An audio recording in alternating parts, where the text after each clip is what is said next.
저는 오늘 설교를 시작하면서 사실 좀 약간 두려운 마음이 듭니다. 왜냐하면 오늘 이 말씀이 하나님의 음성인 것도 분명하고 또 우리에게 진리인 것도 맞지만 과연 이 설교를 듣는 분들이 이거를 감당할 수 있을까라는 생각도 들고, 또 새롭게 예수를 믿기 시작하신 분들에게는 이 설교가 어떻게 들릴까 이런 생각도 들어요. 왜냐하면 우리가 사는 이 시대가 이 말씀으로부터 너무나 멀어져 있기 때문에, 우리가 그 한복판에 살고 있기 때문에 그렇습니다. 그래서 바라기는 이 말씀이, 이 설교가 이렇게 하나님으로부터 멀어진 우리의 삶의 어떤 다리가 되기를 바라요. 근데 이거는 제가 할 수 있는 것도 아니고, 또 이 설교 한 편이 우리의 삶을 다 바꿔주리라는 보장도 없습니다. 그러나 저 속으로는 그냥 성령님께서 하시겠지, 하나님께서, 주님의 말씀이니까 주님께서 하시겠지라고 하는 마음이에요. 넷플릭스에 있는 한 다큐멘터리 중에 이런 게 있습니다. Don't Die. 브라이언 존슨이라고 하는 한 큰 기업의 CEO입니다. 46살이래요. 근데 이 소제목에서 우리가 볼 수 있지만 The man who wants to live forever, 영원히 살고 싶은 사람입니다. 그러니까 이 사람은 내가 죽지 않겠다라고 하는 그 목표를 가지고 어떻게 사냐면요, 새벽 4시 반 5시에 일어나요, 매일. 그래서 운동하고 영양제를 하루에 100개 이상 먹습니다. 그리고 자기 자신의 건강을 관리하는 전담 팀이요, 한 30명 돼요. 그래서 늘 모든 이 건강 상태를 모니터링을 하고, 그리고 뭐 잠잘 때도 뭐 이렇게 온갖 장치들과 또 최적의 수면을 취할 수 있도록 또 만들고, 그거를 위해서, 자기 건강을 위해서 1년에 수백만 달러를 들여요.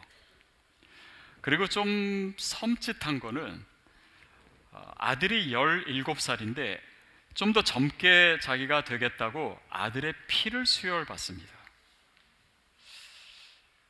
여러분 어떻게 생각이 드세요? 이 사람 미친 사람 아닌가? 라는 생각하실 분도 있을 텐데요, 저는 그런 생각보다는 이 사람이 지금 보여주고 있는 이 모습이 우리 시대의 정신을 마치 4K 화면으로 확대해서 보여주고 있는 듯한 느낌이 듭니다. 우리가 만약에 돈이 있으면 이 사람이 하고 있는 거 나도 좀 따라해보지 않을까, 그런 생각하는 분도 있을 거고, 또 나도 좀 더 건강하게, 좀 더 멋있게 그렇게 살고 싶다라고 하는 생각은 사실 누구나 갖고, 그 자체는 틀린 것은 아닙니다. 그러나 우리의 시대 정신이 좀 더 극단으로 가고 있는 것은 맞는 것 같습니다. 카밀 팔리아라고 하는 여성 페미니스트입니다. 근데 이 사람이 이제 쓴 글 중에 이런 표현이 있어요. 하나님이 아니라 운명이 이 육신을 우리에게 주었다. 우리는 우리 몸을 주장할 절대적 권리가 있으며 우리가 원하는 대로 몸을 사용할 수 있다. 전제가 뭡니까? 몸은 내 거다, 하나님이 주신 게 아니다. 아까 브라이언 존슨도 비슷한 전제를 가지고 있는 것 같아요. 우리 몸이 전부다. 인간은 죽으면 다 끝이다. 죽음이 끝인데, 하나님을 안 믿는데 더 이상 내가 못할 게 뭐 있냐, 이걸 위해서, 더 오래 살기 위해서, 그래서 그렇게 사는 것입니다. 나에게 모든 권리가 있다고 생각하기 때문에 그냥 내가 뭘 못하겠냐라고 하는 것이죠. 자, 우리가 지금 다시 시작이라고 하는 시리즈를 진행 중입니다. 근데 처음부터 말씀드렸지만 우리의 영성의 변화, 우리의 삶의 변화는 안으로부터의 시작이에요. 그래서 우리의 생각, 우리의 감정, 우리의 의지를 살피고 우리의 영을 얘기하고, 오늘은 몸입니다. 몸이라고 하는 것은 우리의 내면도 되고 우리의 외면도 됩니다. 그리고 더 우리 밖으로 확장되기 위해서 거쳐가야 될 기점이기도 해요. 그래서 오늘 말씀을 통해서 특별히 우리의 몸에 대해서 이 몸이 의미하는 바가 무엇인지, 또 우리가 어떤 영적인 위기 가운데 있는지도 살펴보려고 합니다. 먼저 우리가 생각할 것은 우리의 몸이 선하다라는 것입니다. 하나님이 우리를 만드셨어요. 우리 몸을 지으셨습니다. 그래서 육신을 악하게 여기는 거는요, 기독교적 영성이 아닙니다. 예전에 2세기 이후에 일어났던 영지주의에서는 몸을, 육신을 굉장히 악한 것으로 봤습니다. 영혼의 감옥으로 생각했어요. 그러나 그것은 예수님의 가르침도 또 기독교의 가르침도 아닙니다. 실제로 우리가 믿고 있는 성육신, 인카네이션, 하나님께서 그의 아들이 육신을 입고 이 땅에 오셨습니다. 그래서 육신 자체가 악하다면은 그가 육신을 입으셨을까요? 또 그의 모든 사역도 그의 몸을 기초로 이루어졌습니다. 그는 몸으로 십자가에 달려 죽으셨어요. 그리고 몸으로 부활하셨습니다. 그 의미는 우리의 구원의 대상이 단지 우리의 영혼뿐만 아니라 우리의 육신도 향하고 있다라는 거예요. 그가 부활한 것 같이 우리도 부활할 것입니다. 단지 영으로만 부활해가지고 깨어나서 둥둥 떠다니는 것이 아니라 새로운 육신을 입고 부활할 것이다. 이것이 성경의 가르침입니다.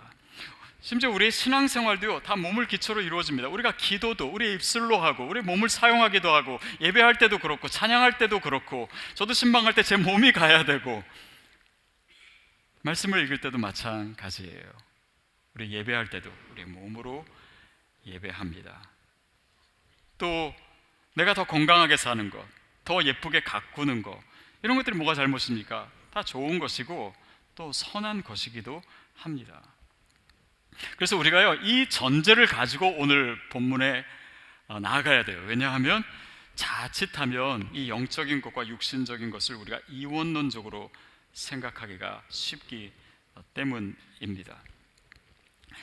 자, 오늘 본문 말씀에요, 육신, 육체 이런 표현들이 많이 나옵니다. 근데 단어부터 우리가 좀 정리할 필요가 있어요.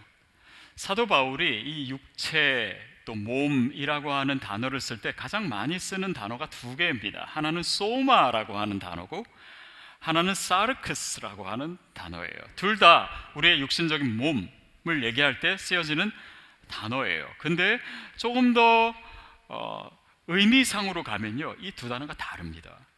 소마는 우리의 몸이기도 하지만 또 전인격적인, 전인적인 차원에서의 우리 몸을 얘기합니다. 더 나아가서 우리가 살아가는 방식, 그래서 소마 이 자체는 긍정적이고 부정적이고 라기보다는 어떤 중립적인 의미를 가져요. 근데 사르크스는 여전히 어떤 그런 피지컬한 바디를 얘기하는데 많은 경우에 하나님 없이 살아가는 인간의 삶의 방식, 또 하나님이 주인이 아니라 내가 주인된 삶의 모습, 이런 것을 얘기할 때 사르크스라고 하는 단어를 씁니다. 그래서 그 의미는 조금 더 확장돼요. 그러니까 세속적인 것, 하나님 없이 내가 추구하고 내가 성취하는 그런 것들을 가르칠 때도 얘기합니다. 그래서 사도 바울이 나도 육신을 자랑할 게 있다, 사르크스거든요. 근데 거기서 나오는 게 나는 8일 만에, 빌립보서 3장에 보면 8일 만에 세례 받았고, 나는 이스라엘 집하고 이스라엘 사람이고 베냐민 집하고, 또 율법으로는 바리새인이고, 또 흠이 없고, 이런 행동의 차원에서 얘기를 해요. 그리고 자기도 배울 만큼 배웠고, 가말리아 문화에서 배웠고, 그러니까 어떻게 보면은 그냥 세상적으로 자랑할 만한 것입니다. 그리고 그 자체가 나쁜 것 전혀 아닙니다. 그런데 그것이 자랑이 되면 안 되는 것은 내 삶에 있어서 궁극적인 목표도, 궁극적인 자존심도, 내 존재의 어떤 그런 가장 중요한 의미도 아니기 때문에 사도 바울은 배설물이라고 얘기했던 것입니다. 자, 오늘 본문 말씀을 우리가 같이 읽어가는데요, 먼저 5절 말씀을 읽겠습니다. 5절 시작.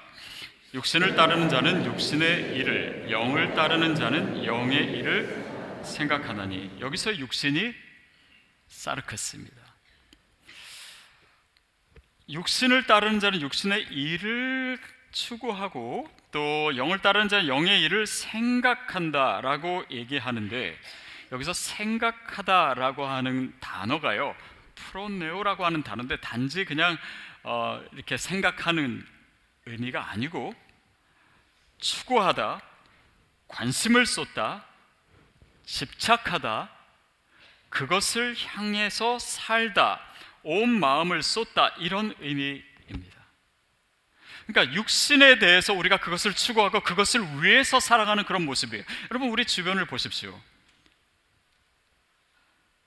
어떤 강박적인 다이어트 때문에 건강을 해치는 사람도 있고, 또 외모 때문에 우울감에 빠지거나 심지어 이 외모 때문에 스스로 목숨을 끊는 사람들도 이 시대에는 많이 있습니다.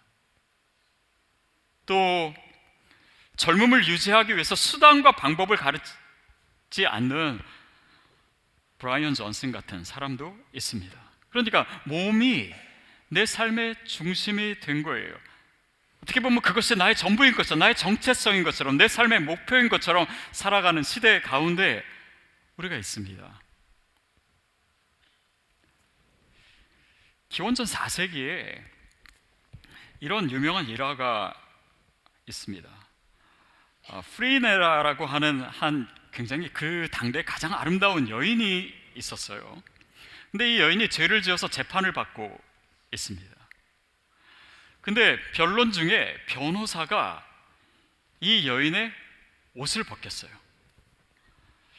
그러니까 이거를 19세기 어느 화가가 그림을 그렸는데 제가 차마 여러분에게 보여드리지는 못했습니다. 나중에 뭐 찾아보셔도 좋아요.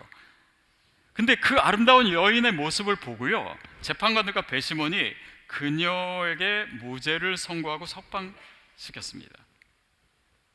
우리는 생각할 때 이런 엉터리 같은 재판이 있나 라고 생각하실 거예요. 그러나 그 당시로서는 이상하지 않은 것이 고대 그리스 아테네입니다. 배경이. 그 당시에 사람들이 어떻게 생각했냐면 인간의 몸, 아름다운 몸에는 신성이 깃들여 있다. 그래서 이 여인의 몸에는 그 아름다움의 신, 이 여신인 아프로디테의 신성이 그 몸에 깃들어 있는 것이다. 그러니까 이것을 약간 어떤 신앙적으로 받아들인 거예요. 뭐 여성의 몸뿐만 아니라 남성의 몸도 정말 균형 잡히고 멋있는 몸은 아폴로의 신성이 들어져 있다. 그래서 이 고대 그리스의 어떤 그런 유물들을 보면 인간의 몸을 묘사한 것들이 굉장히 많습니다. 현대의 모습도 이와 같지 않습니까? 마치 그런 몸을 숭배했던 그런 신앙이 다시 부활한 것 같아요. 아니요, 이미 부활했습니다. 그러니까 몸이 우리의 어떤 존재, 삶의 전부인 것처럼 그것에 지배받는 모습, 더 나아가서 그것을 숭배하는 모습이 우리 시대에 있습니다. 외모 지상주의가 그렇지 않습니까? 그것이 극에 달하지 않았습니까? 사람들이 어떤 그런 건강과 몸과 외모에 투자하는 열정과 시간과 이런 것들이 상상을 초월합니다. 그 공통점 뭐예요? 몸의 중요성입니다. 중요해요. 소중합니다. 그러나 필요 이상으로 거기에 매몰되어 있는 모습입니다. 그럴 때 인간은 몸을 숭배할 수도 있는 존재가 됩니다. 성경은 이거에 대해서 경고합니다. 우리가 그렇게 생각할 때, 그런 시대 정신 가운데 빠질 때, 몸이 삶의 중심이 될 때 몸은 그 본질과 목적을 상실한다. 여러분, 우리 스스로를 한번 점검해 봅시다. 혹시 우리의 관심이 지나칠 정도로 내 외모와 내 건강과 내 몸이 누리는 것과 내 편안함과 거기에 집중되어 있지는 않은가? 내가 투자하는 시간, 내가 마음 쏟는 것, 이런 것들이 신앙인으로서 믿지 않는 사람과 별 차이가 없는 것은 아닌가? 과연 내가 살아가고 있는 이 패턴과 나의 관심사가 하나님 보시기에 또 말씀에 비추어서 이대로 괜찮은가? 그것이 오늘 본문의 질문입니다. 그리고 그것에 대해서 이렇게 진단하고 있어요. 6절 말씀입니다. 시작. 육신의 생각은 사망이요 영의 생각은 생명과 평안이니라. 그런 육신의 생각들, 몸을 추구하는 것들, 그런 거기에서 파생되는 그런 세속적인 하나님 없이 살아가는 것과 같은 그 모습들의 결과가 뭐냐? 사망이다. 물론 그 사망은 우리의 어떤 육신의 죽음을 얘기하는 것이 아닙니다. 하나님과의 관계의 단절이지요. 그런데 영의 생각은 생명과 평안이다. 다시 말하면 육신의 생각은 뭡니까? 하나님과의 이 단절된 그런 관계입니다. 생명이 없다라고 하는 의미죠. 평안이 없다라는 것은 또 무엇입니까? 하나님과 우리와의 관계가 회복됐을 때에 우리 안에 누릴 수 있는 안식, 그것이 없다라고 하는 것이죠. 그리고 7절 8절에서 이렇게 얘기합니다. 같이 읽겠습니다. 육신의 생각은 하나님의 원수가 되나니 이는 하나님의 법에 굴복하지 아니할 뿐 아니라 할 수도 없습니다. 육신에 있는 자들은 하나님을 기쁘시게 할 수 없느니라. 여기서 하나님의 법에 굴복하지 아니한다, 육신의 생각을 따르는 사람은, 이것은 단지 어떤 십계명이나 도덕적인 법을 얘기하는 것이 아닙니다. 하나님이 주인 대신 하나님의 다스림, 하나님의 통치, 하나님의 주권에 굴복하지 않는다. 육신에 속한 사람은 거기에 그렇게 굴복할 수조차 없다라고 얘기해요. 그리고 하나님을 기쁘시게 할 수 없다라는 것입니다. 자, 그럼 그것이 그 육신의 생각, 또 사망에 이르는 길, 이렇게 표현되는 이 모든 것이 현대 우리의 삶에는 어떻게 나타나는가? 그것이 대표적으로 우리 몸을 통해서 나타난다라는 것입니다. 하나님이 없다면 인간은 무엇으로서 자기 존재의 목표와 의미를 삼을 것인가? 진짜 하나님이 안 계시고 우리 인생이 전부라면, 영원한 삶이 없다면 인간은 이 죽음의 문제를 어떻게, 무엇으로 해결할 것인가? 하나님의 사랑이 없다면 우리는 우리 스스로를 어떻게 인정받으려 할 것인가? 하나님이 안 계시고, 그렇다면 하나님의 말씀도 우리의 삶에 어떤 그런 하나님의 뜻도 없다면 우리는 무엇으로 우리를 행복하다라고 하고 만족시키며 살 것인가? 사실 그것이 다 몸과 연관되어 있어요. 하나님이 없으면은 그냥 내 삶에 내가 어떤 건강이나 완벽한 몸을 만들면 나 잘 살았다라고 많은 사람들이 그렇게 생각하고 있지 않습니까? 영원한 삶이 없는데, 죽음이 끝인데 이 죽음의 문제를 어떻게 극복하겠습니까? 보다 젊고 보다 건강하게 사는 것이 이 죽음의 문제에 대한 인간의 해답이라고 생각할 겁니다. 하나님의 사랑이 중요하지 않다면 내가 어떻게든 어떤 육신적인 것을 통해서 사람들에게 인정받으려 할 거고, 나의 기쁨을 추구하고 나의 행복은 내가 건강하고 내가 사람들의 부러움을 받고 내가 돈을 많이 벌어서 그것들을 다 채우고 내 눈을 만족하게 하고 내 귀를 만족하게 하고 내 몸을 편하게 하는 그 모든 것을 추구하며 살아가는 것이 잘 사는 것이다, 행복한 것이다 라고 하지 않겠습니까? 그 가운데 우리도 그 생각 가운데 젖어서 살아갈 수 있고, 그런 몸을 향한 열정이 하나님을 향한 열정, 이 믿음의 열정보다 더 커지는 거예요. 계속해서 확대되는 것입니다. 이것이 바로 생명의 문제예요. 평안의 문제예요. 하나님을 기쁘시게 하는가의 문제입니다. 왜냐하면 하나님과의 관계가 단절된 그 결과가 뭐라고요? 인간에게 생명이 없습니다. 다시 말해 정체성의 파괴가 돼요.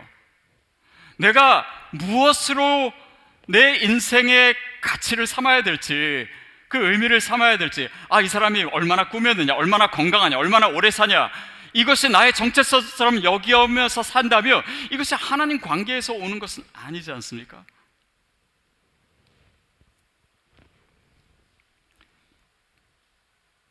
그리고 평안이 없다, 평안으로부터 멀어졌다.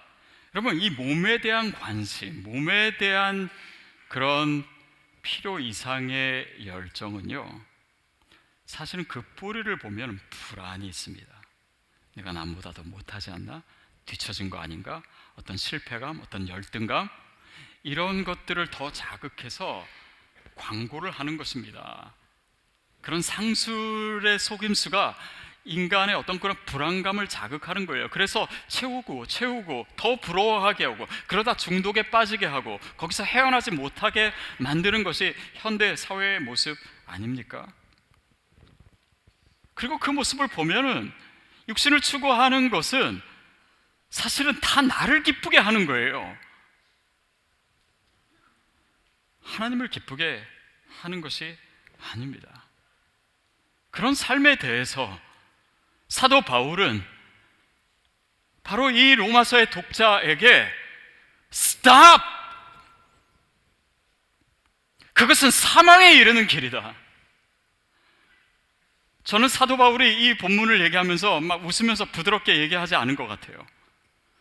최근에 어느 성도님이 시드교회 오니까 목사가 너무 이렇게 호통 설교 안 해서 좋다 했는데, 이 본문은 그렇게 설교할 수 있는 구절이 아닙니다.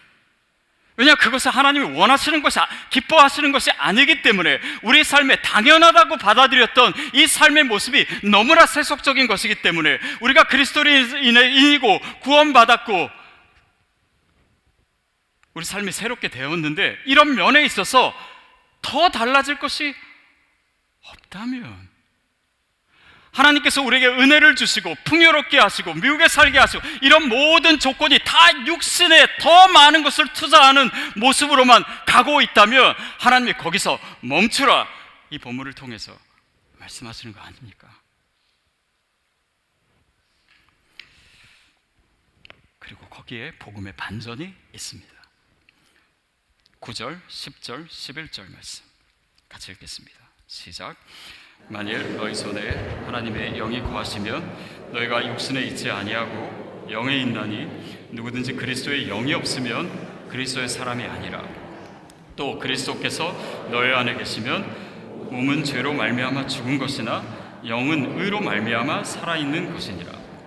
예수를 죽은 자 가운데서 살리신 이의 영이 너희 안에 거하시면 그리스도 예수를 죽은 자 가운데서 살리신 이가 너희 안에 거하시는 그의 영으로 말미암아 너희 죽을 몸도 살리시니라. 여기서 성령에 대한 이야기를 계속 바울은 하고 있습니다.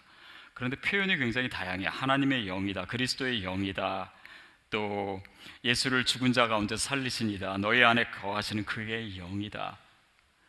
그러니까 이 표현들을 봐서 알지만요, 성령님에 대해서 얘기하면서 사도 바울은 지금 그리스도라고 하는 단어를 4번 얘기합니다. 예수라고 하는 단어를 추가적으로 2번 더 합니다. 그러니까 이 성령님에 대해서 얘기하면서 바울은 지금 이 복음의 맥락 가운데서 이것을 설명하려고 하는 것입니다.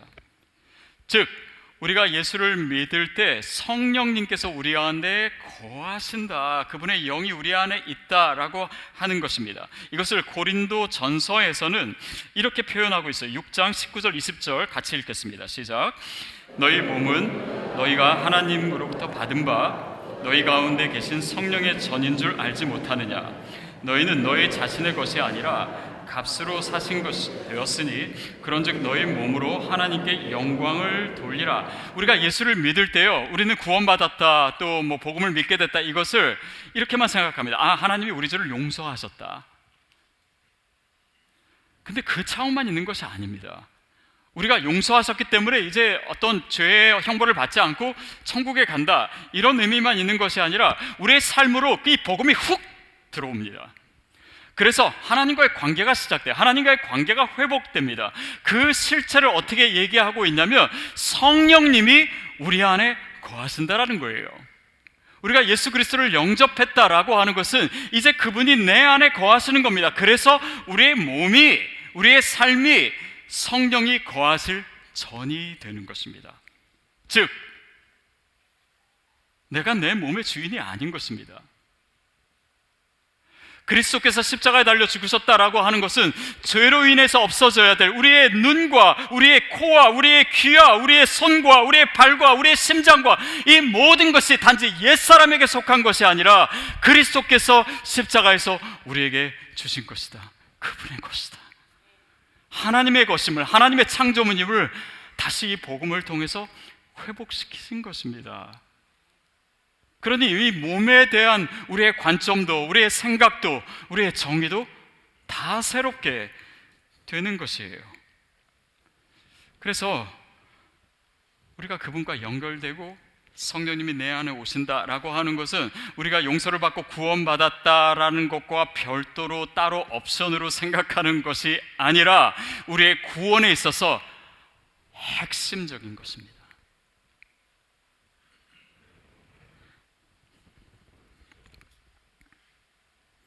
그분이 내 중심에 오신 거예요. 내 몸에, 내 삶의 주인이 되신 겁니다. 그분이 나를 다스려 주시는 거예요. 나를 통치하시는 것입니다. 성령이 내 안에 거주하세요. 그래서 11절 말씀에 뭐라고 표현되냐면 성령이 너희 죽을 몸도 살리신다. 그것은 무슨 의미냐면 성령님이 우리 안에 들어오심으로 사망으로 가야 될 우리의 육신의 삶이 생명의 방향으로 틀게 되었다 라는 거예요. 그 구체적인 모습이 뭐냐면 로마서 6장 13절인데요. 같이 보겠습니다. 시작. 또한 너희 지체를 불의에 내주지 말고 오직 너희 자신을 죽은 자 가운데서 다시 살아난 자 같이 하나님께 드리며 너희 육체를 너희 지체를 불의의 무기로 죄에게 내주지 마라. 그리고 무엇이라고요? 의의 무기가 되게 하라. 이것이 우리의 육신의 의미입니다. 바뀌어진 방향이에요. 단지 내 쾌락을 위해서만 내 육신이 존재하는 건 아니고, 단지 내 것이 아니고 내 마음대로 쓰는 것이 아니고 의의 도구가 되어야 한다. 성령님의 도구가 되어야 된다. 우리의 눈은 그냥 째려보는 눈이 아니라, 늘 부러워하는 눈이 아니라 사랑의 눈이 되어야 된다. 누군가를 긍휼히 여길 수 있어야 된다. 뭔가가 간절하고 필요한 사람들을 관심 있게 바라보는 눈이 되어야 한다 라는 의미 아닐까요? 우리의 손은 그냥 움켜쥐고 빼앗으려는 손이 아니라 나눠주고 섬기고 하나님을 드러내는 손길이 되어야 된다. 우리의 발길은 그냥 내가 가고 싶은 데 다 가는 그런 발뿐이 아니라 누군가에게 도움을 주고 필요한 곳에 달려가고 복음을 전하는 발길이 되어야 한다. 제가 예전에 한국에서 청년 목회를 할 때 그 청년들 보면서 참 감동받았던 적이 많았습니다. 특히 이 청년들이요, 여름 되면 해외 아우리치를 가는데 10년 동안 같은 곳을 가는 거예요. 10년이 넘도록. 그것도 뭐 아프리카 막 먼데, 그러니까 그 비용도 만만치 않고, 사실 그 돈 있으면 다른 데 가서 훨씬 더 좋은 거 볼 수도 있고 맛있는 거 먹을 수도 있고 편하게 지내다 올 수 있는데 1년에 한 번 있는 휴가를 희생해가지고 그것을 매년 가는 거예요. 저는 그냥 돈을 모아서 가나 보다 했습니다. 근데 어떤 청년은 보니까 모아도 그게 다 안 채워져요. 빚을 내서 가더라고요. 근데 그 청년들을 만나는 현지 사람들이 한 번은 저에게 그런 얘기를 했어요. 저희도 아이들을 키우고 있는데, 우리 교회에도 이런 아이들이 있는데 지금 한국에서 온 이 청년들이 이 아이들의 모델이고 희망입니다. 우리 아이들도 이렇게 컸으면 좋겠어요. 여러분 혹시 그런 생각 하신다면 하지 마십시오. 나도 과거에는 그랬다. 나도 젊었을 때는 그랬어. 여러분 보십시오. 우리가 나이가 들수록, 보십시오. 그 희망이었던 청년들이 나이가 들은 게 저와 여러분 아닙니까? 근데 나이가 들수록 정말 하나님의 비전에 더 가까이 다가고 정말 주님 앞에 더 온전해지고 하나님 나라를 더 품고, 그게 우리의 방향이지, 과거에 했으니까, 난 옛날에 그랬으니까 더 이상 이제는 좀 편하게 할 거야, 나 이제는 내가 좋은 대로 할 거야, 하나님의 나라보다는 그냥 나를 위해서, 내 육신을 위해서 살 거야, 이게 크리스찬의 모습은 아니잖아요. 우리의 모습은 어떻습니까? 우리의 눈빛과 우리의 손과 발과 우리의 육신과 우리의 인생은 어느 방향으로 도대체 가고 있습니까? 12절에 이렇게 얘기합니다. 12절, 그러므로 형제들아 우리가 빚진 자로 돼 육신에게 져서 육신대로 살 것이 아니니라. 우리가 빚진 자다, 그런데 육신대로 살지 마라 라고 하는 것의 의미는 우리는 육신에게 빚진 것이 아니다 라고 하는 뜻 아닙니까? 근데 많은 경우에요, 우리가 내 육신에게 많이 빚진 것처럼 살아갑니다. 내 육신의 필요를 내가 어떻게든 다 채워주려고 합니다. 내 육신을 만족시키는 것은 너무나 당연하고 더 해줘야 되고 더 해줘야 되고 마치 빚진 자처럼 그 모습으로 살아갑니다. 사도 바울은 우리가 육신의 빚진 자가 아니다. 여러분, 물론 우리가 우리 스스로에게 잘해주는 거 저는 너무 소중한 것 같아요. 이민생활하면서 너무나 고생 많이 하고 수고 많이 하고 이제는 정말 좀 쉬어야 되고 여행도 많이 다녀야 되고 그거를 누가 뭐라 그럽니까? 저는 여러분이 그러셨으면 좋겠어요. 그런데 그 도를 넘어서서 그 필요를 채우는 것이 이제는 내 삶에서 가장 중요해요.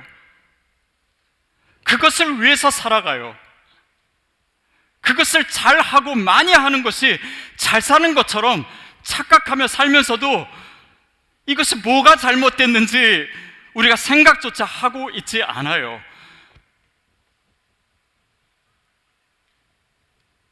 그것에 대해서 사도 바울이 안타까운 마음으로 얘기하는 것입니다.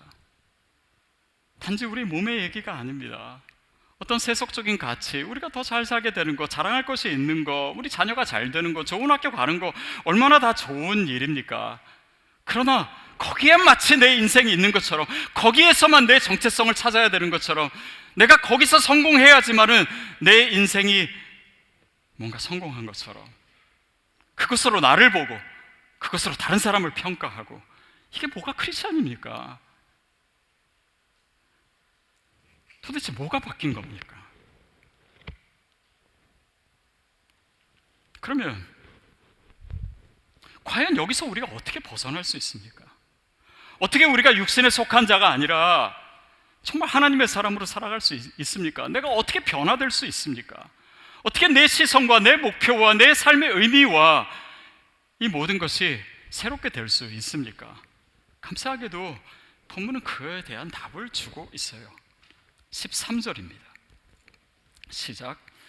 너희가 육신대로 살면 반드시 죽을 것이로되 영으로서 몸의 행실을 죽이면 살리니 영으로서 토프뉴마티, 영으로서 살면 된다. 영으로서 몸의 행실을 죽일 수 있다. 이것은 내 결단이나 내 의지로 하라는 것이 아닙니다. 마치 예전에 스토아 학파처럼 우리가 통제할 수 있는 것은 통제할 수 있다. 인간의 감정도, 인간의 어떤 이런 생각도 우리의 이성으로 다 통제할 수 있다. 그러나 다 통제할 수 있습니까? 통제할 수 없습니다. 거기는 한계가 있어요.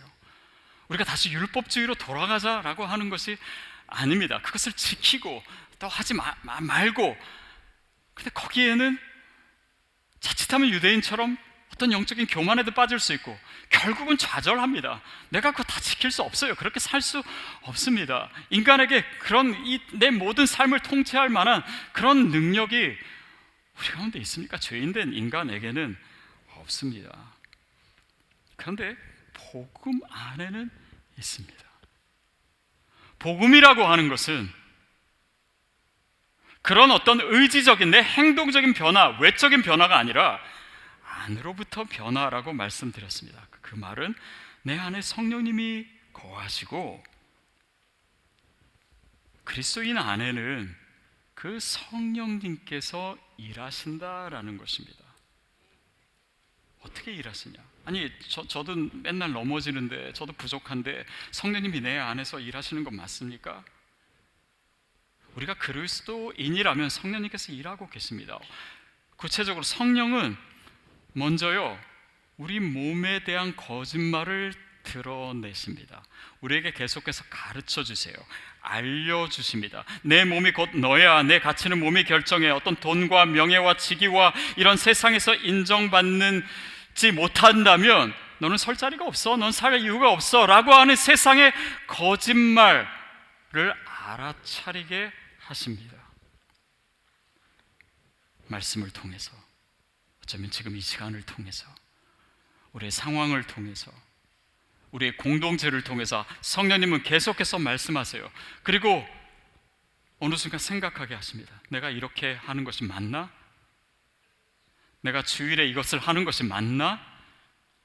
내가 하나님께 우선순위를 두지 못하고 내 육신대로 따라가면서 사는 것이 과연 옳은가? 이것이 크리스찬의 삶인가? 라고 하는 것을 생각할 수 있도록 성령님이 계속해서 우리에게 말씀하세요. 그래서 깨닫게 하십니다. 육신의 것, 이것이 물론 우리 삶에 중요합니다. 필요합니다. 그러나 이것이 생명줄이 아니다 라고 하는 것을 깨닫게 하세요. 필요는 그냥 필요한 겁니다. 즐거움은 그저 즐거움이에요. 그런데 그 이상이 되지 않도록, 그 이상의 함몰되지 않도록, 인생의 주인이 바뀌지 않도록 성령님께서 우리에게 가르쳐 주십니다. 그리고 우리의 육신의 욕망보다 더 큰 욕망을 우리 안에 가르쳐 주십니다.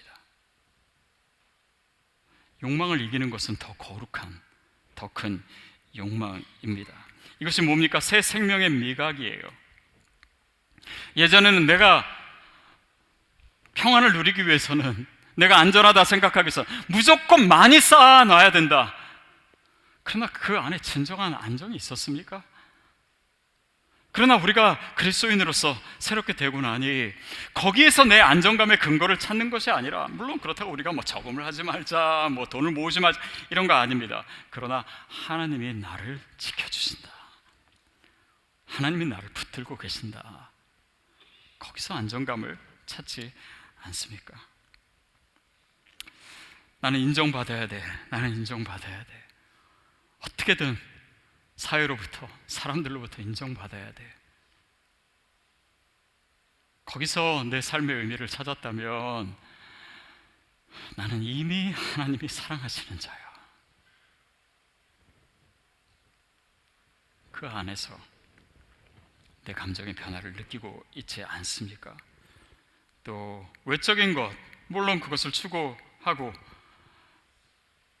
살아가는 중에서도 그것보다 내가 그리스도 안에서 더 온전해지고 싶은, 더 그리스도를 닮아가고 싶은, 더 하나님의 뜻대로 살고 싶은 그 욕망이 우리 가운데 생겼다면 그것 성령님께서 일하고 계신 겁니다. 죄인된 인간에게서 나오는 것이 아닙니다. 그리고 성령님께서는요, 우리의 몸 안에요 새로운 습관을 만들기 시작합니다.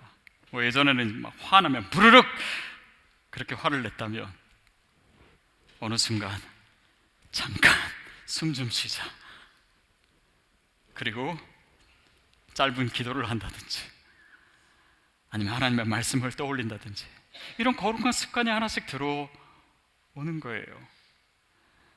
전에는 그냥 생각 없이 그냥 사람들이 추구하는 대로, 세상이 얘기하는 대로 그렇게 따라갔지만 이제는 나에게 있어서 더 큰 만족이 말씀 가운데 주시는 그런 은혜로 채워지기 시작합니다. 작은 것이나마 이 순종할 수 있는 습관들이 생기기 시작해요. 우리 안에 성령님께서 하시는 일들입니다. 선한 행동을 통해서 하나님께서 내 영혼을 만족해 하세요. 이것이 성령님께서 하시는 일이고 영으로서의 우리 삶의 현실이 아닌가요? 그러면 우리가 반복적인 질문이지만 그러면 또 우리는 그냥 가만히 있으면 되겠네. 성령님이 우리 안에서 다 행하시니까. 그러나 오늘 본문을 묵상하면 그것이 아니라는 것을 우리가 알 수 있습니다.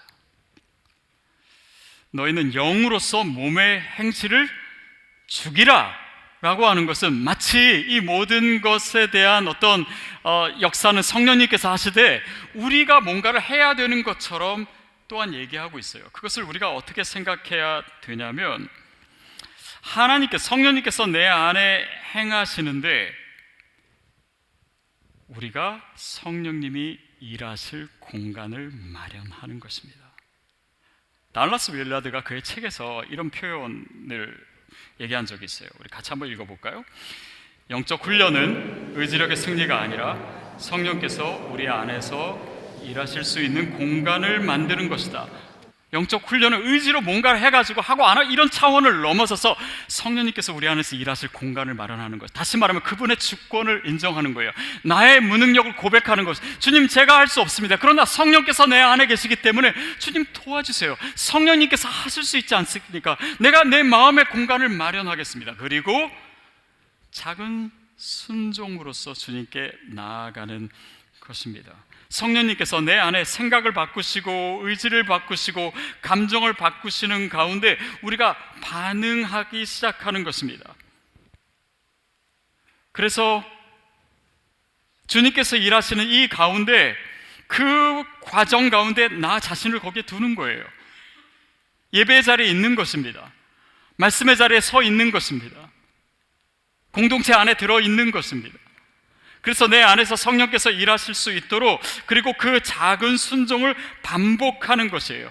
이것이 바로 순종 아닙니까? 성령님께서 우리 가운데 하시는 일이고 그분의 하시는 일에 반응하는 것, 이것이 우리의 순종입니다. 여러분, 오늘 제가 이렇게 설교를 하니까 저 자신은 늘 성령에 충만하고 정말 육신에 따라 살지 아니하고 늘 거룩한 생각만 하고 그러는 것 같습니까? 아니요. 저에게도 유혹이 많고 욕심도 있고 인간적인 생각이 들 때도 있고 잘못 행동할 때도 있고 말할 때도 많습니다. 그런데 하루하루 이 믿음의 삶을 사는 것을 좀 더 자세히 관찰하면, 이 설교를 준비하셔서 그렇고 또 순간순간 성령님이 계속 뭔가를 가르쳐주고 계세요. 그래서 저도 제 생각을 바꾸기도 하고 내가 틀렸다는 것을 깨닫기도 하고 성령께서 내 안에서 그런 일들을 하고 계시더라고요. 더 큰 욕망을 주시더라고요. 저에게 있어서는 시드 교회가 저에게 있어서는 더 거룩한 그런 소망이고 열정이 된 것 같습니다. 디아스포라 선교, 이것이 다른 것보다 더 큰 하나님의 꿈이 제 가슴을 뛰게 하는 그런 모습인 것 같아요. 여러분에게도 그런 거 있지 않습니까? 거룩한 습관을 성령님께서 조금씩 만들어가고 계시더라고요. 대단한 게 아니고 큰 게 아니더라도 한 주 한 주 이 말씀을 다시 곱씹으면서 내 삶에 하나님께서 뭘 말씀하시지, 뭘 실천하기를 원하시지, 그 성공과 실패 속에서 거룩한 습관들이 조금씩 세워지고 있더라고요. 그래서 여전히 형편없고 부족하지만 성령님께서 내 안에 일하고 계시는구나. 그리고 그것을 사도 바울은 14절에서 이렇게 얘기합니다. 시작. 무릇 하나님의 영으로 인도함을 받는 자는 곧 하나님의 아들이라. 그 성령님이 내 안에서 일하고 계시고 그 인도하심을 천천히나마 가고 있는 우리를, 너는 단지 육신이 아니야, 너는 단지 겉으로 보이는 모습이 아니야, 세상에서 사람들이 평가하고 얘기하는 그게 아니고 내 사랑하는 아들이야, 너는 영의 인도함을 받는 성령의 사람이야. 하나님께서 우리를 그렇게 인정하고 계세요. 바로 그 자리에 저와 여러분이 서 있습니다. 아까 브라이언 존슨은 17세 아들로부터 수혈을 받았다라고 했습니다. 조금 더 젊어졌을 수도 있을 거예요. 그런데 그 피가 그를 영원히 살게 해줄까요? 그러나 여러분, 우리에게는 다른 피가 있습니다. 예수 그리스도의 피가, 그 피로 우리를 사셨습니다. 우리를 씻으셨어요. 우리를 깨끗게 하셨습니다. 그리고 그 피가 우리에게 영원한 생명을 주셨습니다. 이게 바로 복음이에요. 이게 바로 하나님의 영이 있는 사람에게는, 그분이 우리 안에 거하시면 너의 죽은 몸도 살리시리라. 바로 그 의미 아닙니까? 저와 여러분을 초대하시는 새로운 삶 아닙니까? 우리가 반드시 서 있어야 될, 그리고 가야 될 길 아닙니까? 오늘 이 말씀 속에 우리의 삶이 새로워지기를 축복합니다. 이 하나님의 말씀을, 그분의 어조를, 그분의 마음을 우리의 영이, 우리의 몸이, 우리의 삶이 느낄 수 있게 되기를 바라요. 그리고 주님이 원하시는 모습으로 우리가 다시 서게 될 줄로 믿습니다.